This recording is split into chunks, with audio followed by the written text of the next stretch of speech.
গাঁথনি করা হচ্ছে এখন আমাদের। ওলন করছে মিস্ত্রি।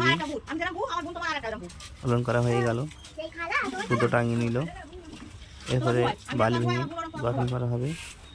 পুরো ভিডিও দেখতে থাকুন। সঠিকভাবে কীভাবে গাঁথনি করতে হয় এই ভিডিওতে দেখাচ্ছে মিস্ত্রি। প্রথমে এইভাবে বালি ভেঙে নিচ্ছে, বালি সিমেন্ট মিশানো, যেটা ভাঙা হয়ে গেল। এর গাঁথনি যে করছে প্রথম টেরির চাল, এরপর পরই ধান ইট ওই যে নাড়িয়ে নাড়িয়ে বসাচ্ছে, এইটাই হচ্ছে কাজ। থপ করে বসিয়ে দিলে হবে না, এইভাবে নাড়িয়ে নাড়িয়ে বসাতে হবে, তাহলে সলিড গাঁথনি হবে। গাঁথনিটা কেমন হচ্ছে কমেন্টে জানাবেন, আর বন্ধুদেরকে শেয়ার করে দেবেন।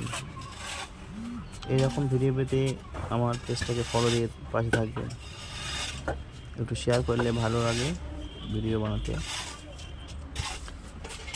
তাই বলছি, গাঁথনি এই লাইনটা গাঁথনি প্রায় শেষ হয়ে গেল, এবার জয়েন্ট মারা হবে।